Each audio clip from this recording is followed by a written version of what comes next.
अबको नेक्स्ट पालो भनेको हाम्रो दिपेन्द्र सर हुनुहुन्छ। उहाँले चाहिँ हाम्रो हजुरहरू सबैलाई एउटा ओभरअल काउन्सिलिङ चाहिँ हजुरहरूलाई दिँदै हुनुहुन्छ। So please put your hand for the Dipendra sir. Thank you शुभेच्छा म्याम। यो अवसरको लागि सम्पूर्ण भाइ बहिनीको म एकछिन यता ध्यान आकृष्ट गर्न चाहेँ। Let me start from my introduction. कतिपय भाइ बहिनीलाई मेरो परिचय आवश्यक पर्न पनि सक्छ। My name is Dipendra Shrestha. I'm lecturer of English at Rotary School of Management.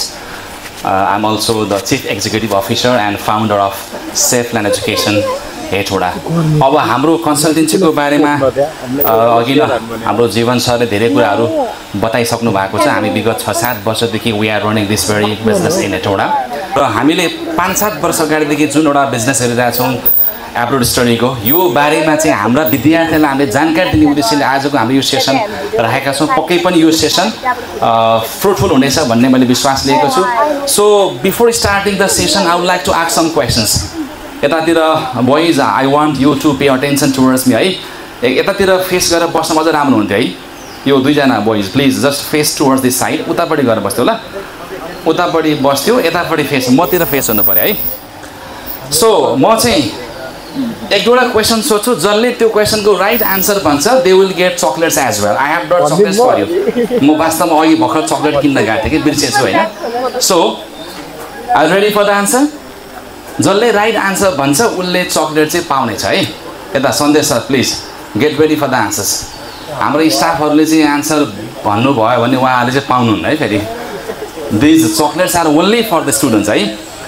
पहिलो क्वेसन छ, how many states are there in the USA? कसलाई थाहा छ? एकदम क्विकली ह्यान्ड राइज गर्ने। 50 राइट आन्सर। ल congratulation. Please come on the stage and grab the chocolate. I have chocolate for here, please come here. एकपल्ट सबैलाई नाम भन्नु त आफ्नो। Okay congratulation Rubisa. Okay you got the chocolate. मसँग अरू पनि थुप्रै चक्लेटहरू छ है, पाला आउँछ।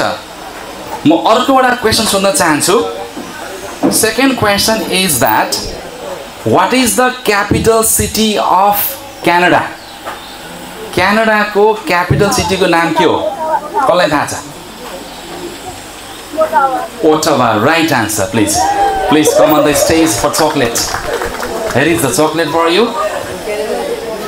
क्यानाडाको राजधानीको नाम चाहिँ ओटावा। धेरैले टोरोन्टो भन्ने जान्छ। Toronto is the largest city but that is not the capital. ल एकपल्ट नाम भनिदिनु पर्छ सबैलाई। Isha Shrestha. Okay congratulation Isha, you have won the chocolate. ल यस्तै यस्तै चक्लेट खान मन छ हो? चक्लेट मनपर्छ नि होइन? यदि चक्लेट मनपर्छ भने ध्यान दिएर मैले भनेको कुरा सुन्नु पऱ्यो है फेरि। मसँग थुप्रै chocolates. So if you want to eat chocolate pay attention towards me है। म सबैभन्दा पहिला चाहिँ अब धेरै विद्यार्थीहरूको चाहिँ किन एब्रोड जाने होइन, किन चाहिँ के हुन्छ plan after completion of bachelors, after completion of masters अथवा आफ्टर कम्प्लिसन अफ +2 के प्लान हुन्छ भन्ने कुरामा first I would like discuss. धेरै विद्यार्थीको के हुन्छ, +2 सकेपछि ब्याचलर सके पछाडि नेपालमै बसेर पढ्न पाए हुन्थ्यो भन्ने सबैको सोच हुन्छ है। पहिलो अप्सन भनेको स्टडी नेपाल हो किन? हामी सकेसम्म हामी as a consultant, education consultant भए पनि हामी विद्यार्थीलाई बाहिरै जानुपर्छ भनेर हामी फोर्स गर्दैनौँ। We give option. हामी नेपालभित्रै पनि पढ्न सक्छौँ। यहाँ पनि राम्रो राम्रो हामीसँग युनिभर्सिटी छ, कलेज छ भन्ने कुरा हामी चाहिँ काउन्सिलिङमा भन्छौँ यो कुराहरू। सो पहिलो अप्सन भनेको स्टडी नेपाल। दोस्रो के हो, +2 सकेपछि ब्याचलर सकेपछि के गर्ने? कुनै एउटा प्राइभेट कम्पनीमा जब गर्ने एउटा अप्सन त्यो रहन्छ। अर्को अप्सन रहन्छ +2 गरिसके पछाडि ब्याचलर गरिसकेपछि नेपालमा चाहिँ प्रायः के हुन्छ, गभर्मेन्ट जब गऱ्यो राम्रो मान्छ है। सरकारी जागिर तयारी, लोकसेवा तयारी गर्ने, ब्याङ्किङ तयारी गर्ने, त्यो पनि हाम्रो ट्रेन छ। अर्को भनेको चाहिँ वर्किङ भिजामा विदेश जाने। अब इजिली नेपालबाट वर्किङ भिजामा विदेश जाने भनेको साउदी, कतार, मलेसिया, दुबई लगायत, साउथ कोरिया होइन, केही जापान पनि, कोही चाहिँ अब अस्ट्रेलिया, क्यानाडा पनि वर्किङ भिजामा जान्छन्। यो ट्रेनलाई फलो गर्छ। तर अहिले सबैभन्दा बढी ट्रेन्डिङमा रहेको अहिले सिचुएसन भनेको चाहिँ many of the students try for abroad study. मैले सानो सर्वे पनि गरेको थिएँ कलेजमा पढाउने क्रममा होइन, त्यहाँ चाहिँ रिसर्च गरेको थिएँ। त्यहाँ चाहिँ मैले सर्वे गर्ने क्रममा के पाएँ भन्दाखेरि 100 जना विद्यार्थीलाई सोध्ने क्रममा चाहिँ आउट अफ 100 80% स्टुडेन्ट्सले के प्रेफर गरे, they prefer for abroad study. यसको मतलब चाहिँ धेरै जस्तो विद्यार्थीहरूले के चाहन्छ, बाहिर जान चाहन्छ, एब्रोडमा गएर पढ्न चाहन्छ। त्यही भएर पनि हामीले चाहिँ यो बिजनेसमा चाहिँ हाम्रा विद्यार्थीहरू भविष्यमा बाहिर गएर भोलि उनीहरूलाई अप्ठ्यारो नहोस्, उनीहरूलाई चाहिँ बाधा व्यवधान नआओस्, सुरक्षित तवरले चाहिँ उनीहरूको डेस्टिनेसन कन्ट्रीमा ल्यान्ड होस् भन्ने हिसाबले सेफ ल्यान्डले चाहिँ विगत 6-7 वर्षदेखि करियर काउन्सिलिङको काम गरिरहेको छ। नाम पनि हाम्रो सेफ ल्यान्ड हो, where the dreams fly safe and land safe. हाम्रो मोटो नै के हो, हाम्रा विद्यार्थीलाई सेफली फ्लाइ गराउने र जुन डेस्टिनेसन पुग्नुपर्ने हो त्यहाँसम्म सेफली पुर्याउने हाम्रो उद्देश्य अनुसार नै मैले नाम पनि सेफ ल्यान्ड राखेको हो। सो नाम अनुसार हामी काम पनि गरिरहेछौँ। सायद त्यही विश्वासले गर्दा आज हाम्रो कन्सल्टेन्सीबाट 100 विद्यार्थीहरू भिजा लगाएर आफ्नो डेस्टिनेसनमा पुग्न सफल भएका छन् र many of them are in the process of going abroad. उनीहरू प्रोसेसमा छन्, जाने तयारीमा छन्। सो अब तपाईहरु नेपालमै पढ्न चाहनुहुन्छ भने नेपालमा थुप्रै अप्सन छ, थुप्रै यहाँ युनिभर्सिटी, काठमाडौँ युनिभर्सिटीदेखि लिएर पोखरा युनिभर्सिटी, त्यसदेखि लिएर अब चाहिँ Tribhuvan university, Purwanchal, mid western लगायत अहिले धेरै नयाँ नयाँ युनिभर्सिटीहरू चाहिँ खुलिरहेको छ। अब नेपालमै पढ्दाखेरि फाइदा चाहिँ के होला भन्दाखेरि नेपालको अब त्यसै पनि घरमा बसेर घरको भात खाएर पढ्न पाइयो भनेको कस्ट पनि कम पर्यो, लोवर कस्ट भयो हैन, ट्युसन फी पनि सस्तो छ, आफ्नो फ्यामिलीसँग सँगै बसेर पढ्न पायो, कल्चरली कुनै डिफरेन्स भएन हैन, सजिलो भयो। तर नेपालमा बसेर पढ्दाखेरिका च्यालेन्जहरू के छन्, जस्तो हामीलाई जुन खालको एउटा एक्सपोजर आवश्यक पर्ने हो, हामी बाहिर गएर पढ्दा के हुन्छ, हामीले जुन इन्टरनेसनल एक्सपोजर पाउँछौँ त्यो त हामीले मिस गर्छौँ नि। जस्तो नेपालमा हामीले यही लोकल कलेजमा पढ्दाखेरि हाम्रा विद्यार्थी त बाहिरबाट आउने विद्यार्थी यहाँ छैन। नेपालमा पनि बाहिरबाट विद्यार्थी आएर पढ्ने अवस्था भइदिएको भए, माहौल भइदिएको भए यो राम्रो हुन्थ्यो। हामीले पनि उनीहरूको कल्चर सिक्न पाउँथ्यौँ, उनीहरूको लाइफस्टाइल बुझ्न पाउँथ्यौँ, उनीहरूबाट हामी सिक्न पाउँथ्यौँ। तर यो कुरा चाहिँ हामीले मिस गर्नेछौँ। इन्टरनेसनल एक्सपोजर, त्यो एक्सपोजर कम छ, रिसर्चका कुराहरू हामीसँग कम छ, जब प्लेसमेन्ट कुराहरू कम छ। र बाहिर हामीले मेन मोटिभ, हामी बाहिर गएर पढ्नुको उद्देश्य चाहिँ त्यहाँ पढाइ सँगसँगै के हुन्छ, काम पनि हुन्छ, अर्निङ एन्ड लर्निङ टुगेदर भन्छ कि। हामी यहाँ के गर्छौँ, पढ्छौँ, ब्याचलर्स पढ्छौँ, मास्टर्स पढ्छौँ, तर लर्निङ सँगसँगै अर्निङ चाहिँ भइरहेको हुँदैन है। तर इफ यु गो अब्रोड, आज भर्खर जाने विद्यार्थी चाहे दुबई नै किन नजाओस्, त्यहाँ जाने बित्तिकै उसले के त अर्निङ सुरु गर्छ होला, कन्ट्री पछि कमाइ फरक होला हैन, आवर फरक होला, तर learning and earning go together पहिलो कुरा। दोस्रो कुरा, अब वर्ल्ड क्लास एजुकेसन कुरा भयो, रिसर्च अपर्च्युनिटी कुराहरू भयो हैन, अनि आफूले चाहेका कोर्सहरू, हामीसँग धेरै प्रकारका कोर्स, कति कोर्सहरू नेपालमा पढाइ नहुन पनि सक्छ, त्यस्ता मल्टिपल कोर्सहरू हामीले पढ्न सक्छौँ बाहिर गएर। अरू कुरा, पोस्ट स्टडी वर्क भिजा, हामीले त बारम्बार नेपाल सरकारलाई हामीले म चाहिँ इक्यान मकवानपुरको चाहिँ भाइस प्रेसिडेन्ट पनि हो है, मकवानपुर जिल्लाको कन्सल्टेन्सीहरूको इक्यान एउटा एसोसिएसन छ, त्यसको म भाइस प्रेसिडेन्ट पनि हो। हामीले इक्यान मार्फत नेपाल सरकारलाई नेपालमै पनि विद्यार्थीहरू बाहिरबाट ल्याउनको लागि केही गर्न सकिन्छ कि भनेर चाहिँ हामीले प्रस्ताव राखेका छौँ। नेपालका कलेजहरू चाहिँ इन्टरनेसनल स्टुडेन्टलाई वेलकमिङ हुनु पर्यो, हामीले बाहिरबाट विद्यार्थी ल्याउने माहौल बनाउनु पर्यो, गभर्मेन्टले पनि भिजा पोलिसीलाई इजी बनाउनु पर्यो। त्यो खालको प्रस्ताव, त्यो खालको छलफल पनि हुँदैछ, भइरहेको छ। अब निकट भविष्यमा हेटौँडामा हामीले कन्सल्टेन्सीहरूको, देशैभरिका कन्सल्टेन्सीहरूलाई जम्मा पारेर एउटा चाहिँ हामीले एउटा प्रोग्राम, एउटा चाहिँ लिडर्स मिट भन्ने प्रोग्राम पनि गर्दैछौँ। त्यो भनेको चाहिँ सरकारवाला मान्छेलाई राखेर वास्तवमा के छ त अहिले यो व्यवसायको अवस्था हैन, भोलि के हुनसक्छ, हामीले के गर्नुपर्छ भन्ने विषयमा छलफल हुँदैछ। सायद जेठ महिनाको अन्तिममा त्यो प्रोग्राम सेड्युल हुन्छ। सो हामीले चाहिँ अब बाहिर जानेको कारण चाहिँ यही हो कि हाम्रो यहाँ नेपालमा सबै कुरा सिस्टम मिल्यो, राम्रो भयो, यहाँका एकाडेमिकदेखि लिएर सबै कुराहरू सिस्टमेटिक भयो भने विदेश जानै पर्छ भन्ने छैन। तर एउटा कुरा हामीले के बुझ्नु पर्यो भन्दाखेरि यो माइग्रेसन भन्ने कुरा ग्लोबल ट्रेन्ड हो। मैले क्यानाडामा बस्ने साथीलाई सोध्छु, सर के छ, हाम्रो विद्यार्थी क्यानाडामा आउँछन्, त्यहाँका विद्यार्थी चाहिँ अन्त जान्छन् कि जाँदैन भनेर उहाँले के भन्नुभयो, त्यहाँका धेरै विद्यार्थी चाहिँ युके जान्छन् रे पढ्नलाई होइन, युकेका विद्यार्थी अमेरिका जान्छन्, अमेरिकाका विद्यार्थी युरोप आउँछन्। यदि विद्यार्थी माइग्रेसन हुन्छन् भने वाइ नट नेपाल पनि आउन सक्छन्। तर हामीले त्यो अपर्च्युनिटी, त्यो सिचुएसन चाहिँ डेभलप गरिदिनु पर्यो, हो कि होइन। सो अब त्यो भविष्यमा त्यो कुरा होला, भोलिको दिनमा हाम्रा कलेज अनि इन्टरनेसनल विद्यार्थी वेलकम गर्ने खालको सिस्टम होला होइन। मेन कुरा त गभर्मेन्टले नै त्यो पोलिसी बनाउनु पर्यो। सो अरू कुरा, अब हामी विद्यार्थीहरू बाहिर जानुको अर्को कारण भनेको अब यो पोस्ट स्टडी वर्क भिजा, हामी त्यहाँ गएपछि सर्टेन टाइम हामी काम गर्न पाउँछौँ। जस्तो युके गयो भने 18 महिनादेखि 2 वर्ष काम गर्न पाउँछौँ। नर्मली हरेक कन्ट्रीमा 2 वर्षको वर्किङ भिजा हामीले पाउँछौँ। 2 वर्ष बजारले काम गर्न पायो भने हामीले गरेको खर्चहरू होइन अथवा आफ्नो घरलाई सपोर्ट गर्न सक्ने खालको इन्कम हामी जेनेरेट गर्न सक्छौँ। त्यही भएर पनि धेरै विद्यार्थीको अहिले इन्ट्रेस्ट एब्रोड स्टडी छ, विशेष गरी अस्ट्रेलिया अप्लाई गर्नु कारण त्यहाँको हावापानीको कारणले पनि हो, त्यहाँको पिआरको चाहिँ अट्र्याक्सनले पनि हो, त्यहाँको चाहिँ पेमेन्ट अरू कन्ट्रीको भन्दा पेमेन्ट हाई भएर पनि धेरै विद्यार्थी अस्ट्रेलिया चाहिँ जान रुझाउँछन् होइन। युएसए पनि त्यस्तै छ, क्यानाडा पनि पिआरको लागि एकदम इजी छ। अब आफ्नो चोइस हो, तपाईँहरूको आफ्नो चोइस हो, तपाईँलाई कुन कन्ट्री जान मन छ त्यो चाहिँ आफूले आफ्नो प्रोफाइललाई पनि हेर्नु पर्यो। जान त अब सबै कन्ट्री जान मन लाग्यो होला, तर आफ्नो प्रोफाइलले कता लैजान्छ होइन। जान मन लाग्यो, मलाई अमेरिका जान मन लाग्छ, तर मेरो भिजा नलागे म कसरी जाने? भिजा त लाग्नु पर्यो, मेरो प्रोफाइल मिटाउनु पर्यो होइन, अथवा मैले इन्टरभ्यू दिन सक्नु पर्यो। यदि अस्ट्रेलिया जान मन छ भने फाइनेन्स रिक्वायरमेन्ट पुऱ्याउनु सक्नु पर्यो। यो सबै कुरा हामीले चाहिँ ख्याल गर्नुपर्ने हुन्छ है। सो मैले भन्न खोजेको चाहिँ नेपालबाट प्राय विद्यार्थीहरू जाने एब्रोड कन्ट्री भनेको चाहिँ क्यानाडा भयो, युके भयो, अस्ट्रेलिया, जापान अनि त्यसपछि युएसए, न्युजिल्यान्ड। हाम्रो कन्सल्टेन्सीबाट जाने पनि प्राय जापानदेखि यो सबै कन्ट्रीमा चाहिँ प्राय विद्यार्थीहरू हामी गइरहेका पाउँछौँ। र आज विशेष गरी यही कन्ट्रीको बारेमा चाहिँ म विशेष छलफल गर्न चाहन्छु। फेरि एकपल्ट चक्लेट खाने टाइम आएछ है, म फेरि एकपल्ट क्वेसन सोध्छु है त। अब सोधौँ। अब यो क्वेसन चाहिँ इन्टेकसँग सम्बन्धित छ है। अस्ट्रेलियाको चाहिँ मेजर इन्टेक्सहरू कुन कुन महिनामा हुन्छ? ल कसलाई थाहा छ? 3वटा महिना भन्नु पर्यो। Which are the major intakes of Australia? 3वटा मन्थ भन्नु पर्यो है। ल ऱ्यान्डमली मिली पो हाल्छ कि? ल है ठ्याक्क उठेर ट्याक्क भन्नु पर्यो। इन्टेक्स अफ अस्ट्रेलिया कसैलाई थाहा छ? अक्टोबर, सेप्टेम्बर र जनवरी। अलिअलि मिलेन। अरू कोही छ? अस्ट्रेलियाको मेजर इन्टेक्स भनेको चाहिँ फेब्रुअरी, जुलाई र नोभेम्बर हो है। फेब्रुअरी, जुलाई र नोभेम्बर। कसैले पनि आन्सर मिलाएन है।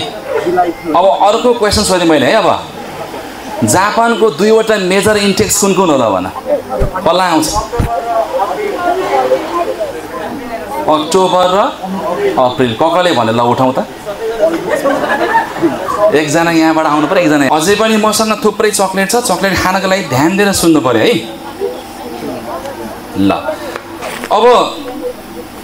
अब धेरै विद्यार्थीहरू अब यहाँ प्राय अब जापानको विद्यार्थीहरू पनि मैले धेरै देखिरहेको छु यहाँ होइन। जापानको बारेमा जापान पनि एकदमै अहिले चाहिँ धेरै सायद नम्बर 1मै पर्छ मेरो विचारमा। डेटा त मलाई मसँग ठ्याक्क भएन। धेरै विद्यार्थीको अहिले जापान अट्र्याक्सन एकदमै छ।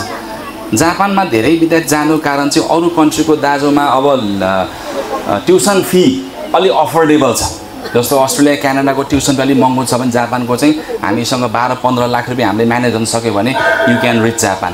रिक्वायरमेन्ट, डकुमेन्ट रिक्वायरमेन्ट पनि अरू कन्ट्रीको दाजुमा अलिकति कम छ। जस्तो अस्ट्रेलियाको लागि हामीलाई एकदमै स्ट्रङ फाइनेन्सियल डकुमेन्ट चाहिन्छ होइन। हामीलाई केही नभए पनि 24-25 लाख एनुअल इन्कम हुनु पर्यो, रेगुलर इन्कम हुनु पर्यो। इन्कम त हामीले विभिन्न पार्टबाट देखाउन मिल्छ, तर त्यो इन्कमहरू हामीले छुटाउन सकेन भने भिजा नलाग्ने चान्स हाई हुन्छ। तर जापानको केसमा चाहिँ अहिलेसम्म लिबरल छ। भोलि के हुन्छ थाहा छैन। कुनै बेला अस्ट्रेलियामा चाहिँ आइएल्समा 5 आए पनि भिजा लाग्थ्यो होइन। अहिलेसम्म युकेको चाहिँ कतिपय युनिभर्सिटीले चाहिँ विदाउट आइएल्स पिटी पनि एक्सेप्ट गरिरहेको छ। अब भोलि के थाहा, भोलि युकेले पनि त्यो विदाउट आइएल्स पिटी एक्सेप्ट नगर्ने कन्डिसन ल्याउनु पनि सक्छ। जबसम्म मान्छेलाई के हुन्छ, इजी हुन्छ अनि खासै चासो लाग्दैन, अलिक कम्प्लेक्स भएपछि ओहो त्यहाँ पो जानुपर्ने छ भन्ने हुन्छ है। त्यसकारण बेलैमा हामीले चाहिँ सोच्नु पऱ्यो आफ्नो प्रोफाइल के हो, आफूलाई कहाँ जाँदा ठिक हुन्छ, आफूलाई कुन कन्ट्री मनपर्छ, आफ्ना आफन्त साथीभाइहरू कता हुनुहुन्छ, त्यसरी पनि डिसाइड गर्नुपर्ने हुन्छ कुन कन्ट्री जाने भनेर। अब मैले अस्ट्रेलियाकै बारेमा अलिकति मैले कुरा गरेँ। जो विद्यार्थी भाइ बहिनी अस्ट्रेलिया जान चाहनुहुन्छ उहाँहरूले चाहिँ बेलैबाट चाहिँ आफ्नो फाइनेन्सियल प्लानिङ चाहिँ गर्नु पर्यो है। फाइनेन्सियल तयारी अहिले रिसेन्टली केही चेन्ज भएको छ। पहिला आजभन्दा 5-6 महिना अगाडि त कम्तीमा 2 वर्षको ब्याङ्क ट्रान्ज्याक्सन हामीलाई आवश्यक पर्थ्यो, कम्तीमा 2 वर्षको चाहिँ ट्याक्स क्लियरेन्स हामीलाई आवश्यक पर्थ्यो। तर अहिले रिसेन्टली के चेन्ज आएको छ भन्दाखेरि रिसेन्टली अस्ट्रेलियन गभर्मेन्टले नेपाललाई लेभल 3 बाट लेभल 2 मा चाहिँ अपग्रेड गरेको छ। इट डजन्ट मिन द्याट केही पनि डकुमेन्ट आवश्यक पर्दैन भन्ने चाहिँ होइन। फाइनेन्सियल रिक्वायरमेन्ट सेम छ। अहिले कलेजले नै सुरुमा हामीलाई टाइट गर्छ। पहिला चाहिँ के हुन्थ्यो, हामी कलेजमा फाइल पठाउँथ्यो, कलेजले within 24 hours 48 hours offer letter पठाउँथ्यो। तर अहिले चाहिँ अफर दिँदैन। कलेजले सुरुमै तिम्रो प्रोफाइल कस्तो छ, फाइनेन्सियल डकुमेन्ट के कस्तो छ, स्पोन्सर को हो, इन्कम के कति छ, सबै कुरा सुरुमै कलेजले खोज्छ। राम्रो छ, पोसिबिलिटी छ, भिजा लाग्ने चान्सेस छ भने कलेजले अफर इस्यु गर्छ, होइन भने कलेजले अफर इस्यु गर्दैन। भनेको सुरुमै के हुन्छ, कलेजले विद्यार्थीलाई सर्टलिस्ट गर्ने काम गर्छ। त्यस कारणले हामीले अगाडिबाट अहिले जो प्लस 2 दिएर बसिरहनु भएको भाइ बहिनीहरू हुनुहुन्छ, उहाँले अहिलेदेखि नै फाइनेन्सियल डकुमेन्ट प्लानिङ गर्नुहोस्। तपाईँहरूको बिजनेस छ भने बिजनेसको इन्कमलाई कसरी बढाउन सकिन्छ, काउन्सलिङ लिनुहोस्। तपाईँको जब छ भने जबको इन्कमलाई सिस्टमेटिक गर्नु, कसैले जबको स्यालेरी क्यासमा लिइरहेको त लाभ चाहिँ ब्याङ्कमा लिने गर्नुहोस्। तपाईँले 20,000 तलब खाइरहनु भएको छ भने कमसेकम बाहिर नगइन्छ तपाईँको स्यालेरी आफैले बढाएर 50,000 बनाएर वर्षको 6 लाख रुपियाँको ट्याक्स तिर्नुहोस्। तपाईँको स्यालेरी, तपाईँको इन्कम भेरिफाइड हुन्छ। यो हेर्दाखेरि भन्दाखेरि यो डकुमेन्ट चाहिँ सुन्दाखेरि कुरा जेन्युइन नभए पनि डकुमेन्ट के हुन्छ, जेन्युइन हुन्छ। तपाईँसँग 1 करोड रुपियाँ ब्याङ्क ब्यालेन्स छ, पैसा छ, पैसा हुँदैमा भिजा लाग्छ भन्ने हुँदैन के। पैसाले भिजा लाग्छ। तपाईँको रेगुलर इन्कम के कस्तो छ त्यसले म्याटर गर्छ। If you are applying for Australia, specially Australia र क्यानाडा, न्युजिल्यान्ड, यो 3टा कन्ट्री तपाईँहरू अप्लाई गर्ने सोचमा हुनुहुन्छ भने तपाईँको रेगुलर इन्कम, तपाईँहरूको एनुअल इन्कम चाहिँ एकदम स्टेबल हुन आवश्यक छ। होला कुनै कन्ट्रीको 20-22 लाख होला, कुनै युनिभर्सिटीको चाहिँ अब 24-25 लाख होला, तर हामीले आफ्नो इन्कमलाई स्टेबल बनाइराख्नु पर्यो। अहिलेदेखि नै त्यो सुरु गऱ्यो भने पछि होला कन्ट्री चेन्ज गर्न मन लाग्ला केही फरक पर्दैन। अहिले अस्ट्रेलिया माइन्डमा राखेर काम गरौँ, भोलि क्यानाडा अप्लाई गर्दा केही फरक पर्दैन, युके गर्दा केही फरक पर्दैन। अप्लाई गर्ने हिसाबले सजिलो युएसए छ। युएसएको लागि डकुमेन्ट त्यस्तो खासै धेरै रिक्वायरमेन्ट आवश्यक पर्दैन। जस्ट अब चाहिँ 60-65 लाखको चाहिँ ब्याङ्क ब्यालेन्स हामीले 1 डेको देखाउन सक्यो भने पुग्छ। फेरि 60 लाख ब्याङ्क ब्यालेन्स कहाँबाट देखाउने त्यो पनि गाह्रो होला होइन। त्यसको लागि चाहिँ अब मान्छेहरूले सपोर्ट गरिदिने मान्छेहरू हुन्छ होइन, अब सर्टेन चार्जहरू लिन्छ, त्यसको लागि समस्या हुँदैन। तर अरू कन्ट्रीको जस्तो चाहिँ अब एनुअल इन्कम सो गर्नुपर्ने, ट्याक्स क्लियरेन्स आवश्यक दुनियाँ कुराहरू गर्नुपर्ने छैन है, त्यो सजिलो छ। र अर्को महत्त्वपूर्ण कुरा युएसएको के भन्दाखेरि you can pay fee after visa. Visa लागिसके पछाडि यु क्यान पे फी, त्यो एडभान्टेज भयो। अब कतिपय कन्ट्रीमा भिजा नलागिकन पहिल्यै फी पे गर्दा के हुन्छ, भिजा आएन भने त फेरि कति समयसम्म कुर्नु पर्यो, टाइम लस भयो, पैसा काटेर आउँछ होइन। त्यो हिसाबले अब आफूले चुज गर्नु पर्यो। मेरो फाइनेन्सियल डकुमेन्ट स्ट्रङ छ भने अस्ट्रेलिया, क्यानाडा, न्युजिल्यान्डको लागि सोच्ने। पैसा टन्न छ तर डकुमेन्ट स्ट्रङ बनाउन एकदम गाह्रो छ, एकदमै जिगज्याग, फ्यामिलीमा एकदम जिगज्याग छ, तालमेल मिलेको छैन भने युएसए अथवा युकेको लागि प्लानिङ गर्ने होइन। अब चाहिँ अब फी अब धेरै म तिर्न सक्दिनँ, अलि अफोर्डेबल, मलाई अलिक सस्तो पाए हुन्थ्यो, अलिकति राम्रो पनि भए हुन्थ्यो भन्ने प्लानिङ हो भने युरोपमा थुप्रै कन्ट्री छ। फ्रान्स छ, फिनल्यान्ड छ, डेनमार्क छ। युरोपमा त 100% स्कलरसिपसम्म पाइने कलेजहरू पनि पाइन्छ है। भनेको फुल स्कलरसिप, 1 रुपियाँ पैसा नलाग्ने कलेजहरू पनि युरोपमा अभाइलेबल छ। त्यतातिर हामी सोच्न सक्छौँ है। तर त्यसको लागि पनि हामीले आफ्नो पार्टबाट बनाउनु पर्ने डकुमेन्टहरू भयो, जस्तो आइएलटिएसका कुराहरू भयो, जापान जाने हो जापानिज ल्याङ्ग्वेज कुराहरू भयो, यो सबै तयारी गर्नु पर्यो। इङ्ग्लिस स्पिकिङ कन्ट्रीमा मिनिमम आइएलटिएसको हामीले स्कोर त गेन गर्नै पर्छ। होला थोरै युनिभर्सिटीले विदाउट आइएलटिएस पनि एक्सेप्ट गर्छ, तर एक्सेप्ट गर्दैमा फेरि त्यसै हामी यतिकै अप्लाई गर्ने भन्ने होइन कि। एक्सेप्ट गरे पनि if you provide English proficiency test score, यसले भिजा रेसियोमा अझ बढी के हुन्छ, हाई यसले चाहिँ गराउँछ। सो हामीले आइएलटिएसलाई, ड्युलिङ्गोलाई अथवा टफल जेसुकै कोर्स गरे पनि त्यसलाई इग्नोर गर्नुहुन्न, नगरे नै हुँदैछ भनेर सोच्नुहुन्न। यदि एक्सेप्ट गर्छ भने पनि, विदाउट आइएलटिएस एक्सेप्ट गर्छ भने पनि हामीले चाहिँ यो कोर्सहरू गर्ने, स्कोर गेन गर्ने, जसले गर्दा के हुन्छ त्यसले स्कलरसिपमा पनि हेल्प गर्छ, त्यसले स्कलरसिप प्राप्त गर्न पनि हेल्प गर्छ। तिम्रो जिपिएको आधारमा, आइएल्टिएसको स्कोरको आधारमा, स्याट गरेको छ स्याटको आधारमा, विशेष गरी युएसएको केसमा, युएसएमा चाहिँ यस्ता कलेजहरू छ जसले तिम्रो स्याटको आधारमा, जिपिएको आधारमा 100%सम्म स्कलरसिप दिइरहेको हुन्छ। सो हामीले यो कोर्सहरू बेलैमा गर्नु पर्यो। कतिपय के हुन्छ, प्लस 2 को रिजल्टै आएको छैन, अब प्लस 2 इक्जाम सकेपछि रिजल्ट आएपछि गरौँला, त्यो होइन। प्लस 2 रिजल्ट कहिले आउँछ, साउनमा रिजल्ट आउँछ होइन, साउनमा रिजल्ट आउँछ, त्यसपछि तीज आउँछ, दसैँ आउँछ, तिहार आउँछ, छठ आउँछ, अनि मङ्सिर पुगिहाल्छ। अनि हाम्रो इन्टेक हुन्छ जनवरी फेब्रुअरीमा, अनि हामीले भ्याउँछ भ्याउँदैन है। सो अहिले नै हामीले चाहिँ यो कोर्सहरू गऱ्यौँ भने के हुन्छ हामीलाई सजिलो हुन्छ रिजल्ट पनि आउँछ यता उता प्लस 2 को रिजल्ट हातमा अथवा ब्याचलर्सको रिजल्ट हातमा अनि आइएल्स पिटी स्कोर हातमा भयो भने इमिडिएटली हामीले एब्रोड स्टडीको जर्नी चाहिँ सुरु गर्न सक्ने भए विदाउट आइएल्स पिटी र तिमीहरूको एकाडेमिक डकुमेन्ट हामी फर्दर के त अप्लाई गर्न सक्दैनौँ यो कुरा पनि हामीले बुझ्नु पर्यो यही कुरा हामीले बुझाउनको लागि आजको यो सेसन हामीले राखेका छौँ र मलाई विश्वास छ भाइ बहिनीले धेरै कुराहरू बुझिसक्नु भएको छ र मैले फेरि पनि दोहोऱ्याएँ हामीले मल्टिपल कन्ट्रीको हामीले काम गरिरहेका छौँ we are not only working for Japan हाम्रो अहिले धेरै जस्तो विद्यार्थी अहिलेको रिसेन्ट टाइममा चाहिँ युएसएको फाइल जापानको फाइल हामीसँग बढी छ किन ट्रेन्ड त्यस्तै थियो तर अहिले रिसेन्टली फेरि के भयो फेरि अस्ट्रेलिया फेरि ब्याक भइरहेछ फेरि सुरुमा हामीले काम गर्दा जब कन्सल्टेन्सी हामीले सुरु गऱ्यौँ त्यति बेला हाम्रो अस्ट्रेलियाको मात्रै काम थियो we only work for Australia we had many visas for Australia तर अहिले रिसेन्टली फेरि के भयो जब अस्ट्रेलिया लिबरल भयो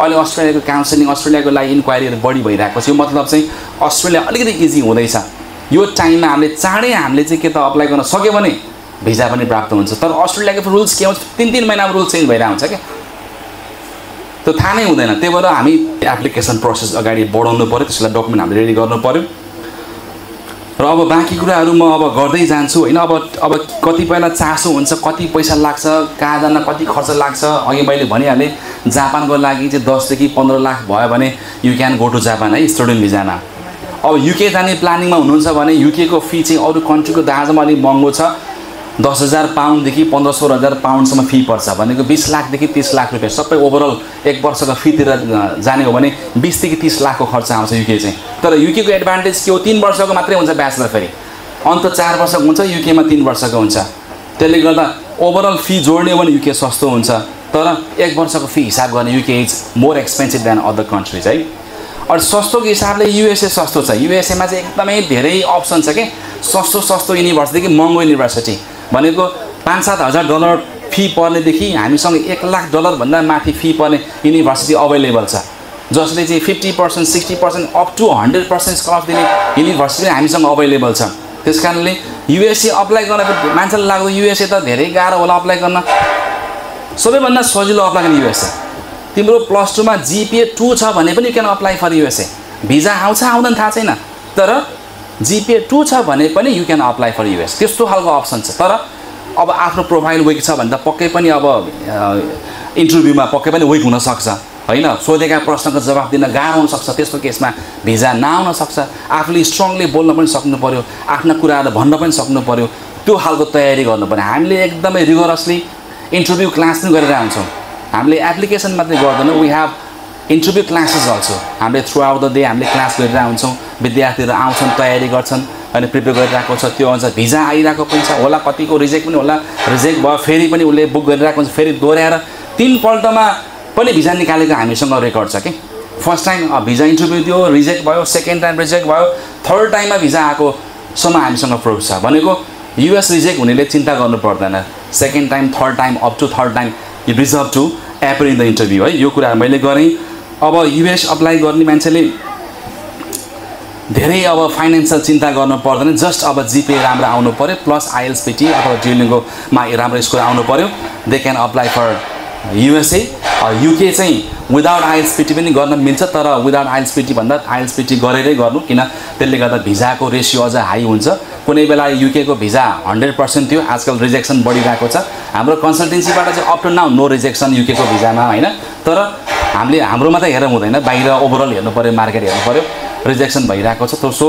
हामीले आइएल्स पिटीको क्लासलाई युके जानेले पनि गर्नु पर्यो र अर्को कुरा क्यानाडाको केसमा चाहिँ मैले के भन्छु कतिपय कलेजले आइएल्समा 5.5, 6 आए पनि एक्सेप्ट गर्छ अफर पठाउँछ बट त्यस्ता विद्यार्थीको हामीले सेफल्यान्ड एजुकेसनले चाहिँ अप्लाई गर्दैन if your score is less than 6.5 not less than 6 त्योभन्दा कम छ भने हामी अप्लाई गर्दैन किन बकै त त्यो क्यानाडाको चाहिँ अब चाहिँ इमिग्रेसन अफिसरले लेखेर पठाउँछ your score is less than 6.5 अथवा एउटामा 5.5 छ त्यही भएर रिजेक्ट गरेको भनेर चाहिँ रिजेक्सन लेटर पठाउँछ सो क्यानाडा अप्लाई गर्ने विद्यार्थीले चाहिँ 6.5 नट लेस देन 6 ल्याउनै पर्छ आइएल्समा पिटी गर्यो भने 60 आउनै पर्यो यसले एकदम इङ्ग्लिस प्रोफिसिएन्सी स्कोरलाई एकदमै म्याटर गर्छ क्यानाडाले होइन बरु अस्ट्रेलियामा बरु 6 आए पनि केही फरक पर्छ 6 नट लेस देन 5.5 भने केही फरक पर्दैन है क्यानाडा अप्लाई गर्ने मान्छेले विशेष गरी यो इङ्ग्लिस प्रोफेसनल टेस्टमा एकदम ख्याल गर्नु पऱ्यो। अस्ट्रेलियाको पनि त्यही हो, न्युजिल्यान्डको लगभग उस्तै हो। र जिपिएको कुरा गर्दाखेरि मैले अघि भने युएसएले 2 जिपिएलाई नै एक्सेप्ट गर्छ। अरू कन्ट्री जाने हो भने अब 2.5 2.6 सबैभन्दा सजिलो चाहिँ 2.6 भन्दा माथि जिपिए भयो भने सबै कन्ट्रीको लागि त्यो चाहिँ एक्सेप्टेबल भयो, एकदम इजी भयो। र अब म लास्टमा चाहिँ अब के कस्तो डकुमेन्टहरू आवश्यक पर्छ सर एकपल्ट म भन्न चाहन्छु। अब सबै विद्यार्थीहरूले कतिपय नयाँ भाइ बहिनीले पासपोर्टहरू बनाएको हुँदैन होइन, कतिपयले बिर्सिरहेको हुन्छ कि आइएल्स पढिरहेको हुन्छ। इभन आइएल्सको इक्जाम दिन पनि वी निड पासपोर्ट है। आइएल्सको पिटीको ड्युलिङ्गोको इक्जाम दिन पनि हामीलाई पासपोर्ट चाहिन्छ, विदाउट पासपोर्ट इक्जाम दिनै मिल्दैन। सो पासपोर्ट चाहिँ हामीले अप्लाई गरिहाल्नु, भोलि भिजा लाग्ला नलाग्ला ट्राभल गरिला नगरिला तर पासपोर्ट चाहियो। त्यसपछि अब सिटिजनसिप कुराहरू भयो एन्ड नेसनल आइडी कार्ड, कतिपय स्टुडेन्ट नेसनल आइडी कार्ड नहुन सक्छ होइन, त्यो पनि बनाउनु पऱ्यो। अनि बर्थ सर्टिफिकेट पनि हामीलाई आवश्यक पर्छ, कसैको हरायो होला बर्थ सर्टिफिकेट, हरायो भने त्यसलाई अब कपी निकाल्नु पऱ्यो होइन लोकल वार्ड अफिसमा गएर।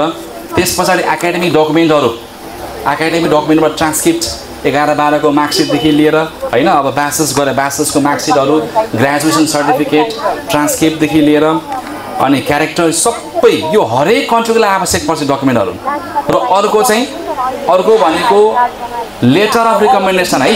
अर्को आवश्यक डकुमेन्ट भनेको कतिपय स्टुडेन्टलाई थाहा हुँदैन, एलओआर भन्छ, लेटर अफ रिकमेन्ड। तिमी पढेको स्कुल अथवा कलेजको टिचर प्रिन्सिपलबाट रिकमेन्डेसन हुनु पऱ्यो, तिमी यो कलेजको एउटा बोनाफाइड विद्यार्थी हो, राम्रो विद्यार्थी हो भनेर रिकमेन्ड गरेको लेटर एकदम आवश्यक पर्छ, विशेष गरी यो इङ्ग्लिस स्पिकिङ कन्ट्रीको लागि।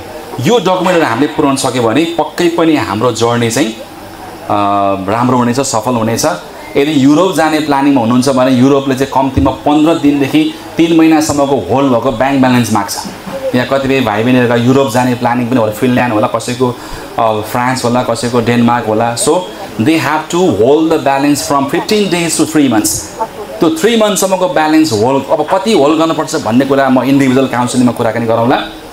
त्यो लगायत अब स्टेटमेन्ट र पर्पसको कुराहरू भयो, थुप्रै कुराहरू छ। अब मैले धेरै कुराहरू यहाँ बोलिनँ होइन, अब कतिपय कुरा हाम्रो पर्सनल काउन्सिलिङमा पनि आउँछ। केही क्वेसनहरू छ भने you can raise the question letter. म फेरि पनि एउटा अब चक्लेट सेसनमा जान चाहन्छु। I would like to ask you question. Okay, अर्को क्वेसन है त, which country is famous for the cherry blossoms and Mount Fuji? भन्नु पऱ्यो, जापान भन्ने कतिजना आयो? एउटा आयो, कतिजना आयो? ल आउनु पऱ्यो, जापान भन्नेहरू आउनु पऱ्यो। ल चक्लेट पुगेन भने भाँचेर दिन्छु। ल आउनु पऱ्यो, ल आउनु ल भनेको भए आउनु पऱ्यो, नढाँटेकै आउनु पऱ्यो। ल सबैले भन्यो ल, सबैजना आउनु पऱ्यो अब। ल मसँग थुप्रै चक्लेट छ, नभए भाँचेर दिन्छु म। ल कङ्ग्रेचुलेसन। ल यतापट्टि खोइ आएको, यता जापानको टोली बढी रहेछ हो। नेक्स्ट क्वेसन, कोही तिम्रो आएर एकजना मात्रै उठेर आयो है। ल सबैलाई एउटा ल है। ल congratulation for the right answer. अब अर्को एउटा क्वेसन सोध्छु है त म। अब चाहिँ कसलाई आउँछ र यो चाहिँ अब गुगल गर्न पाइँदैन है, च्याट जिपिटी गर्न पाइँदैन, सिधै भन्नु पऱ्यो। What is the capital city of New Zealand? What is the capital city of New Zealand है? No ChatGPT, no Google.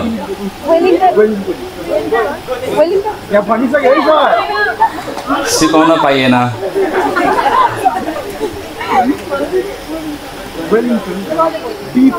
अलि राम्रोसँग भन्नु पऱ्यो, उच्चारण पनि मिल्नु पऱ्यो।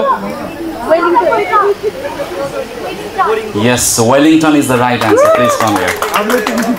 वेलिङटन।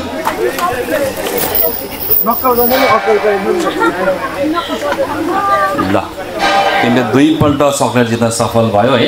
ल कङ्ग्रेचुलेसन। अब चक्लेटहरू अझै पनि बाँकी छ होइन, बाँकी चाहिँ अब धेरैवटा अर्को पनि सोध्नु क्वेसन। त्यसो भए तिमीलाई आन्सर भन्न आउँछ आउन सोध्छ है त म। अब अर्को क्वेसन चाहिँ युकेमा 4वटा चाहिँ कन्ट्री छ युके भित्र युनाइटेड किङडम भन्छ हैन 4वटा कन्ट्रीले युके बनेको छ त्यो 4वटा कन्ट्रीको नाम के होला भन्नु पर्यो What are the 4 countries that lies inside UK? UK is made up of 4 countries. What are they? जसलाई आउँछ जुरुक्क उठेर भन्ने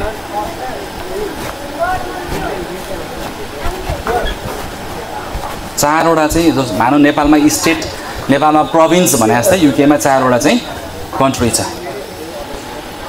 कसैले पनि भन्न सकेन है ल यसको चकलेट मै खान्छु है यसको राइट आन्सर हो England Scotland Wales and Northern Ireland England Scotland Wales and Northern Ireland ल पछि पनि म क्वेसनहरु लिएर फेरि पनि आउने छु त्यति बेला फेरि पनि म चकलेट बाँड्ने छु अहिलेको लागि मैले मेरो सेसनलाई मैले यही एन्ड गर्न चाहे केही क्वेसनहरु भयो you can raise the questions later on individual session or group session thank you all of you for your time for your presence